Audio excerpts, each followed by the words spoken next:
Hello, boys and girls. It's me, Mr. C, and I'm here today to read to you from another one of my favorite books. It's called Big Al by Andrew Clements Yoshi. Is everybody ready?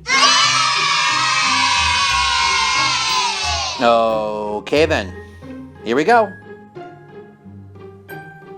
In the wide blue sea, there was a very friendly fish named Big Al. You could not find a nicer fish.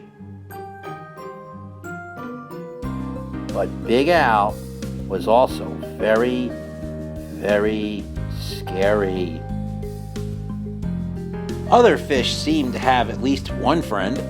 Some had many, but Big Al had none. He did not really blame the other fish.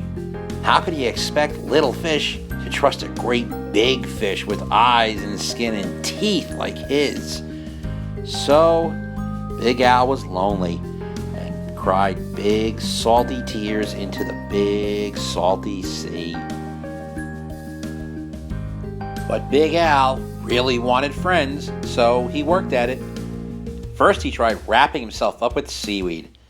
He thought it was a great disguise, but no one else did.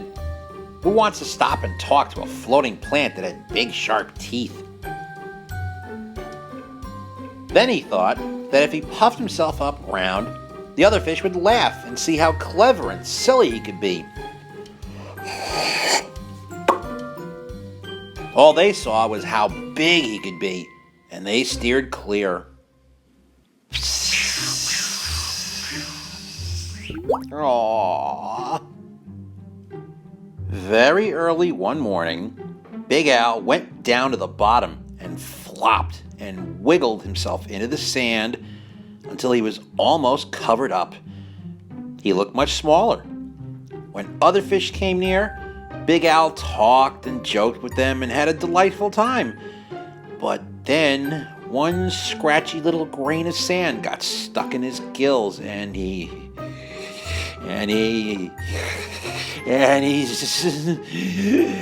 sneezed.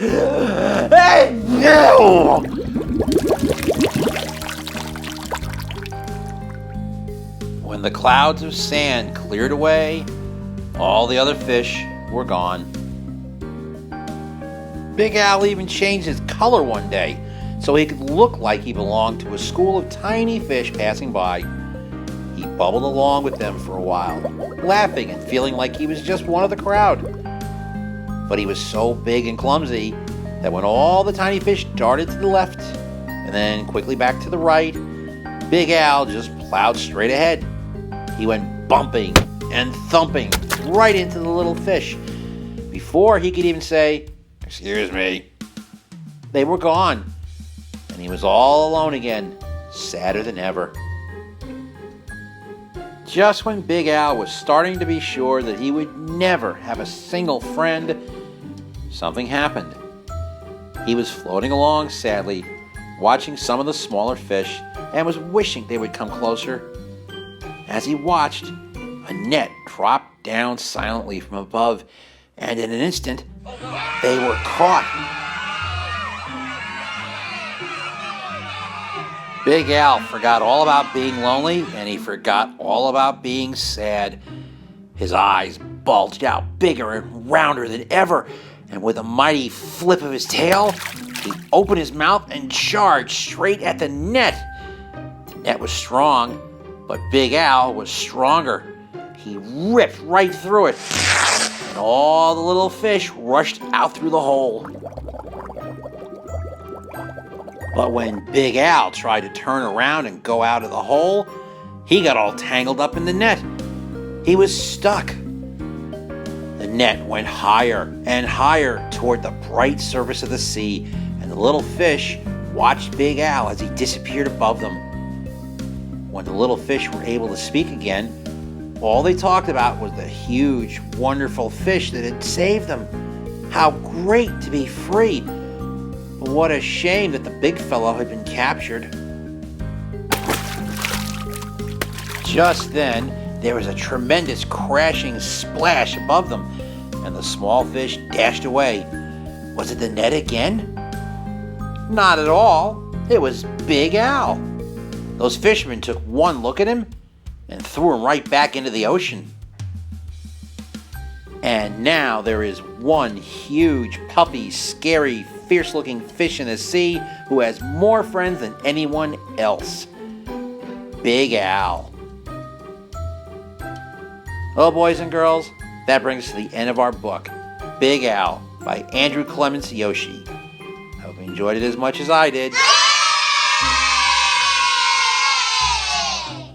Great. Well, you see, kids, it just goes to prove you'll always be somebody's friend if you know how to get them out of a jam or a net. So until next time, this is Mr. Cease. Oh, wait a second. I almost forgot. When we get together next time, it'll be your choice. That's right.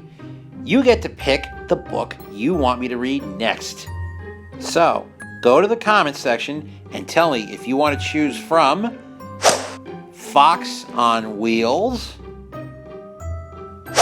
The Scarecrow's New Clothes, or Chester's Way.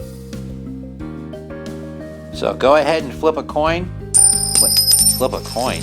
Wait, no. Hey. 1, 2. Yeah, I knew that wouldn't work. A, B, C. Pick A, B, or C, and we'll see who comes out ahead, which book I read next time. So until next time, until next time, this is Mr. C saying bye-bye. And don't forget to pick up a book because there's always magic in books.